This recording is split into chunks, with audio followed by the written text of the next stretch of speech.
this is Arkofa 12 here at Arkofa Studios and Arkofa 12 Plays, and I am noticing that they've actually filled in a couple of things since the last time I played, because Ruby and Weiss weren't filled in last time, which is interesting because obviously Ruby we've been introduced to, but we've also been introduced to Yang, and she's still blacked out. So, Anyway, thank you for joining me on this next episode of Summer Rose Court. Just a quick address, because I know that a lot of people are curious. I know that you guys are missing JPDE.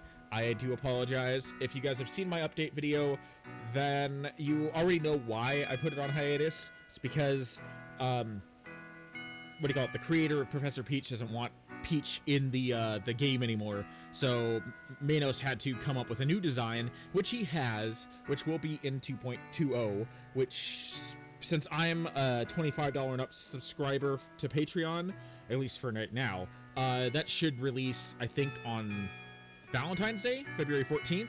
So when that happens, JPD will return. Until then, though, it's still going to be on hiatus for at least another week. For those who donate a little bit less than that, so like $24 or under, JPD will be released to you a couple days after that, and for those who aren't Patreons at all, it'll be released 7 days after I get it on the 14th, so the 21st, I believe, is when it'll be released for everybody. There you go, that's a time frame. Hopefully you guys can hold off just a little bit longer. Anyway, so that's a new status update. I've actually seen the new design for Peach. Manos released it on the Discord. Since this isn't a JPD video, I'm not going to, show it here, but, oops. It's a new character. Basically, completely new redesign. He had to, so not going to look anything like the previous Peach. It's just something we're going to have to get used to. Moving forward, we'll treat her just like we treated the previous one. Anyway, getting back to Summer Rose Court, in the last episode, we ended up meeting Glynda Goodwitch while Ruby was still living with the Xiao Long Tribe out in the desert. And Glynda informed us that we needed to get back to Beacon so that Ruby could take her rightful place on the throne, since as a Rose, she is related to she is the daughter of the previous kings and queens.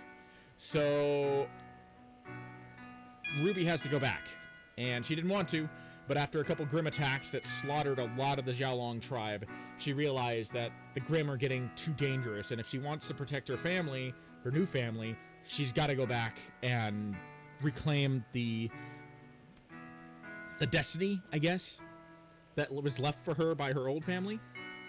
So we ended up meeting Glynda, and Yang and Ruby ended up going back to Beacon. Quick reminder, this is told by Ruby herself. This is in Ruby's perspective, which means that there will be a lot of high-pitched, squeaky voices throughout the entire thing. People didn't seem to have a problem with that last time, so I'm going to just take that as a good thing, and we'll continue on from there. Also, final note, I know a lot of people in the last couple of videos that I've posted have been commenting about the fact that my voice has been a little ear rapey. I apologize for that. When I get excited, especially during games that are like fast-paced and high action and, very deeply involved, such as the Isle, and I wouldn't call that fast-paced, but definitely deeply involved. The Isle and Disintegration, the last two videos I posted, I tend to sit closer to my microphone, and I found that's probably one of the biggest contributors to like the staticky, uber loud, ear rapey thing. Right now I'm sitting far back from my microphone by probably almost a foot. So if I sound a little bit distant, that's why, but hopefully it also means that my voice will be clearer. I'm not going to be nearly as excitable during Summer Rose Court, so hopefully that also improves the quality a little bit. But yeah, so that's all we're going to have to say. So without further ado, without me prattling on for another 5 minutes, I apologize for that, let's get started. I actually like this picture. I think this is like the best drawing of Ruby and Yang so far. This actually kind of looks like Yang. The normal art style for Yang makes her look a little bit too manly-ish. I think she's got a little too much testosterone in this alternate universe. But I kind of wish the sprite kind of looked like this all the time, because this is actually a really good picture of Yang.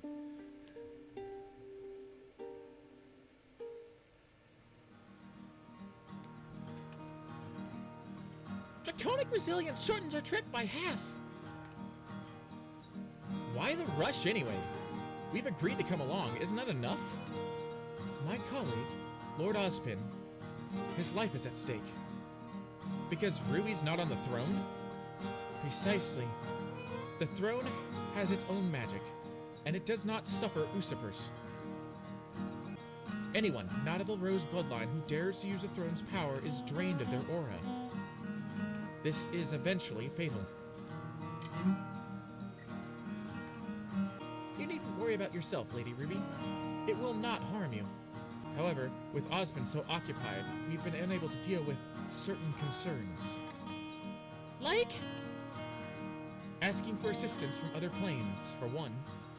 Without allies, it is unlikely that we would come away as victors in any upcoming conflicts. However, to open a connection to another universe is no small feat. The throne is needed. But Ozpin struggles enough merely to sit upon it. There is also unrest within the city because of the Faunus. I see. In peacetime, such unrest would usually die down by itself. But with the Grimm acting as aggressively as they are, the citizens are tense. We cannot afford such instability, but we have been unable to stop it. To take care of either matter, we must be strong. At the very least, we must appear to be strong. Right now, Ozpin cannot do either. A whole kingdom depending on me. So, RWBY gets to deal with all this, huh? She will not be without help. Ozpin and I will assist you, Lady Rose, so you needn't worry too much. The first night away from the village, I spent a lot more time staring at the sky than getting any sleep. We had set up a schedule, one awake while the other two attempt to rest, but every time I close my eyes, I feel the nightmares beginning to build again. They've been with me for years. I know the warning signs by heart. Everything about my body lets me know that there will be no peace tonight. Though lately the nightmares have been settling down, the attack on the village must have rekindled their to full fury. Can't sleep? I'm not really surprised she's awake. We're used to sharing a tent. Being out and exposed like this, it's unnerving. Not really, but that doesn't mean you shouldn't try. I hear a rustle. She drags her things closer to mine. Nah, I'm fine. Who needs sleep anyway?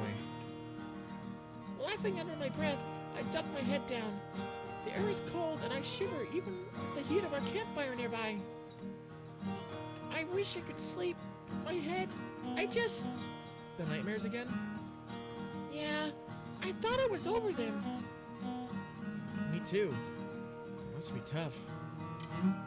Not wanting to agree, I just shrug and avert my gaze. We're both quiet for a long time, listening carefully for any sign of threat. But the night is peaceful, and we're not in Grimm territory. The only demons here are the ones we brought along with us. I don't even know who you are, do I? Yang? You, this long-lost princess. When Dad told me the truth about you, where you came from, I thought it was a joke. Even if we had kept it a secret, even when you and I talked about it, it didn't feel real.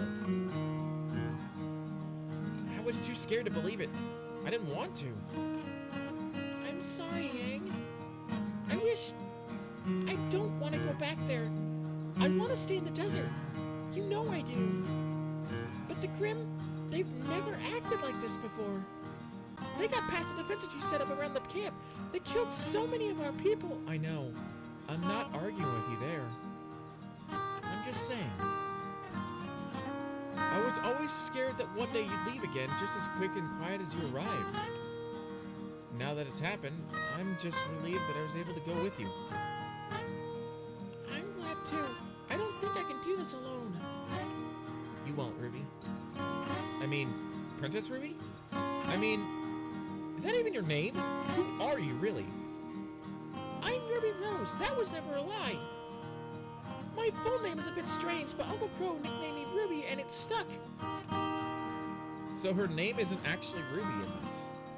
Interesting. I'm so used to it now, I think of it as my real name.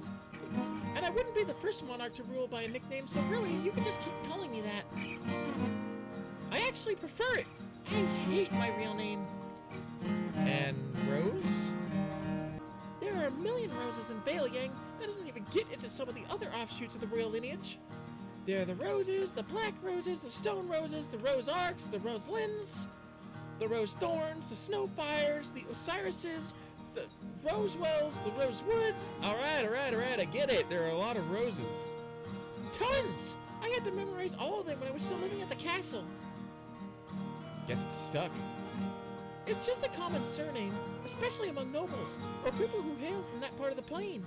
I doubt I'm the only Ruby Rose in the land. But there's only one true Rose heir, and that's... You.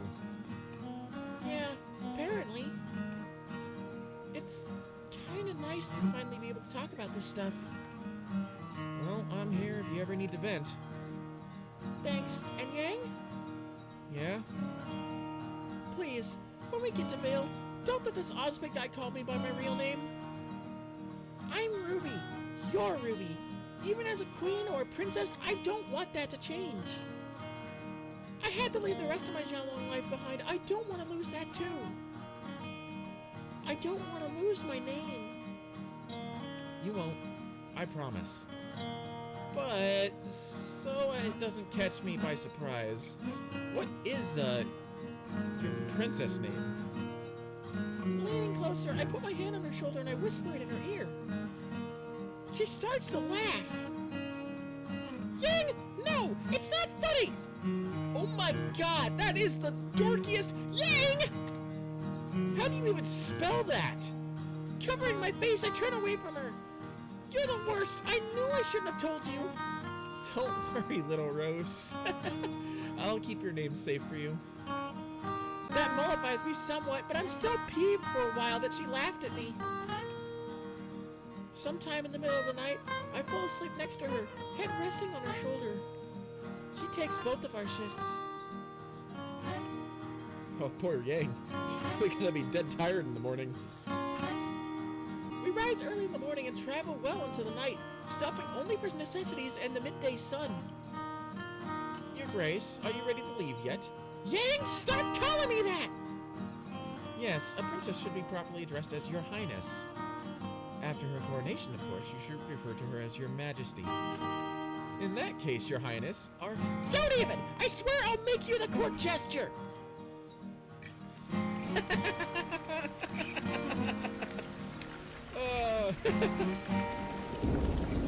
Gradually, the land shifts. The sand and sparse desert scrub to more and more green. Rolling hills of grass and trees. It rains much harder and longer than what Yang and I are used to, but still we ride through it. I'm soaked. My cheeks are getting numb, and I don't mean the ones people kiss. Not normally, anyway. Yang is so crude. It's almost noon when we finally arrive at Beacon, the sun high overhead. The light glints off the surface of the lake.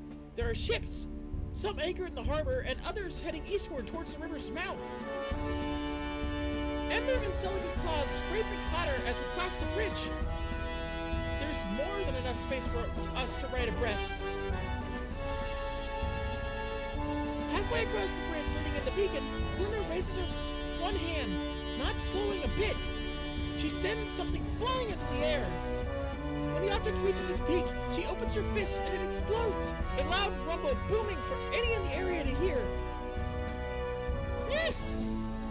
Why'd you do that? To inform the guards I've returned. As I said, haste is most important. Pass through the city's walls easily enough. The guards posted wave us through with hardly a glance. The castle gates are another story, still closed despite Glynda's signal. It takes a few shouts to rouse the two guards that stumble out. One of them is sleepily disheveled, his hair uncombed and sticking up at odd angles. At least he has a spear and his mail. The other only has his clothes, a helmet of steel on his head, and a now dripping mug. Probably ale if the smell coming off of both of them has anything to go by. It takes a few tries, but eventually they open the gate and we enter the castle courtyard. You know, you got some good walls and all, but shouldn't you have more than 2 drunk guards for a gate this important? Torchwick's men again. I'll have to talk to him. Another matter for another time. For now, Ozpin is waiting. As we approach the throne room, I feel an impressive stillness in the air itself. Terrible, yet familiar. It sets me on edge. My palms begin to sweat the way they do on nights when I can't sleep for fear of what nightmares await me. Glynda notices it too. She picks up the pace, her heels clicking harder on the stone floor as she throws open the doors of the throne room. Oh no. A strange man is sitting on the rose throne, the telltale blaze of his semblance flaring up like a bonfire. Steel rose vines encircle his wrist, shackling him to the throne. Another row of vines wrap around his throat, tight as a vice, forcing his head upright. Rivulets of blood course down his neck, crusting on the front of his shirt. He opens his eyes, staring directly at me. Whoa! That's creepy. It isn't fear or confusion that strikes me as the look at his eyes, but a deep jolt of recognition. He holds his gaze for a heartbeat before breaking the connection between us, and the storm dies down. Struggling to resolve the dissonance between my revulsion and fascination, I keep silent as the waves of war fade away. The world calms, the air settling from the magic that had just filled the room. There is no recollection tickling the back of my brain anymore, and no terrifying specter on my parents' throne. Just an old man trembling in a chair that's far too big for his frail body. Addled with pain and confusion, the man doesn't look at me anymore, but through me, his eyes saying something that the rest of us can't reach. Ozpin! She trots over to him, carefully peeling the vines away from his neck and wrists. Ozpin doesn't say anything to indicate that it hurts. Limply, he allows her to pull his coat back on and roll his sleeves down, helping him to stand up. I told you not to use the throne unless absolutely necessary. The man's voice is faint, hoarse. It was necessary. Turning his attention to me again, he manages to focus.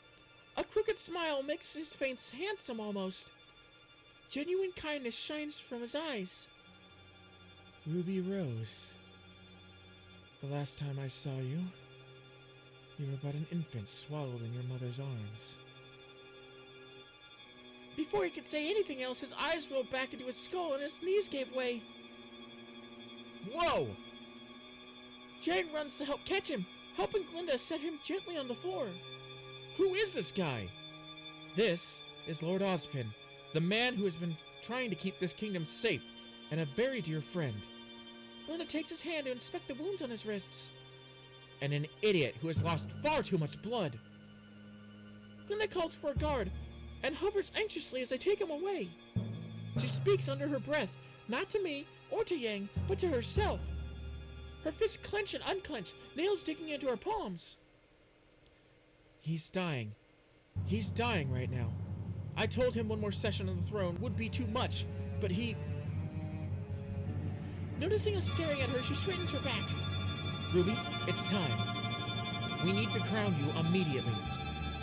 My heart sank like a stone, blood pumping in my ears. Me? On that? I cast my gaze over to the throne. Drops of blood still dot the armrest, sinister with intent. That thing? And now you see with your own eyes the price of being an usurper. Fear not, Rose. As the rightful heir, you don't risk the same dangers that the throne poses to Ozpin. But if you don't sever his connection with the throne and establish yours, Taking my hand with a fierce grip, Yang pulls me away from the throne and from Glynda. Heat sparks up, flames coursing along the twitching muscles in her arms and back. No way! Ruby, come on. We're leaving. You are not getting on that death trap. We should never have even come here.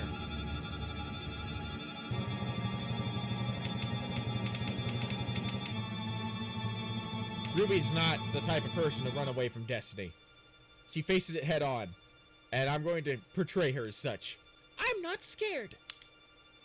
Sliding my hand free of Yang's grip, I shake my head. No, Yang. I'm not afraid. This power, it's the same one my parents used. They never let me see, always locked the doors. But I remember the way it felt, the stillness in the air. A shiver rolls down my spine. Swallowing the lump in my throat, I try not to let my voice shake as I speak to Glynda. You said it won't hurt me like it hurts Ozpin, right? That's correct. Then let's do it. Though she tries to keep her tone even, a faint tinge of desperation colors her words as Glynda explains how it will happen. It will only take a moment to attune yourself to the throne. There will be no pain, and you will not have to go to the lengths Ozpin does to use the throne's power. All you have to do is sit. Sweating straight through my clothes, I struggle to keep my resolve. The urge to run away looms huge in my mind. And then I remember how Ozpin looked, how he was a husk of a human being as he was carted away. If I can help him just by doing this, then I don't really have a choice, do I? Walking towards the throne with a tremor in every step, I ignore Yang's protest and I turn to sit.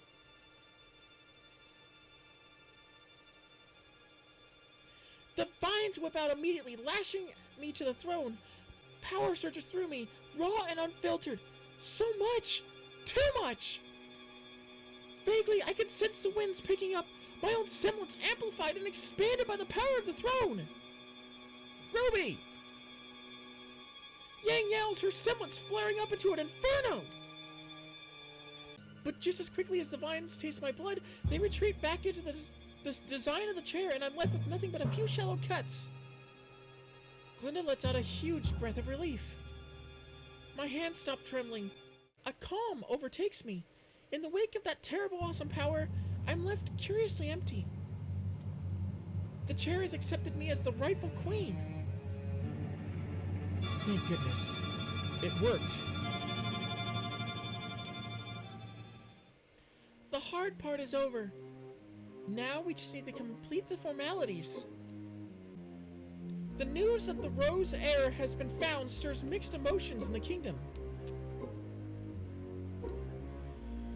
A huge crowd gathers at my coronation in the next day regardless, with everyone eager to see their new queen. The steel circlet that Glynda will place over my head holds no real power in itself, but the symbolism of it is important. Or that's what she says anyway.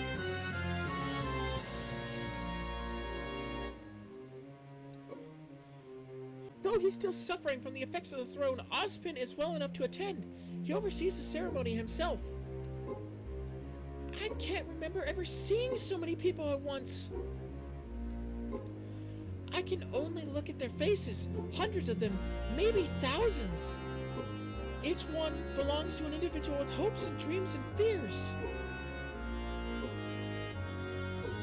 And there are still more arriving by the second. Each one of these people is going to be depending on me.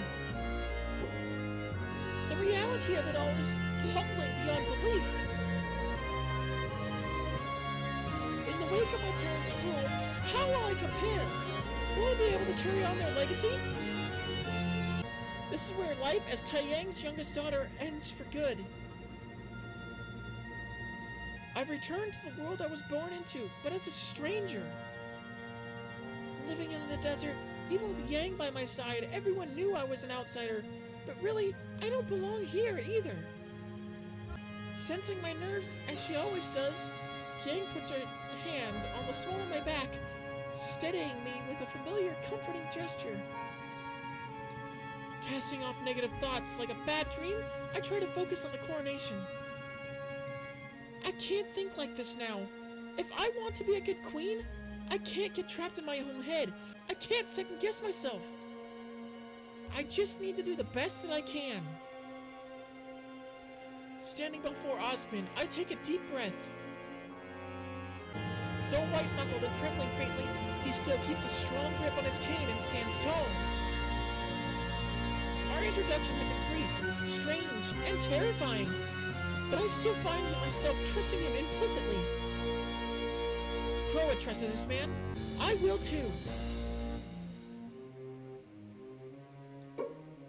Ozpin and I stand facing each other at arm's length. A silver basin filled to the brim with rose water sits between us. He breaks the water's surface with the tips of his thumb and middle finger. Placing his wet fingers at the edge of my jaw, he draws them forward to meet my chin, over the crest of my cheeks, the bridge of my nose. He hands his cane to Glynda, who steps forward to receive it. His hands tremble, almost too weak to lift the crown off his head.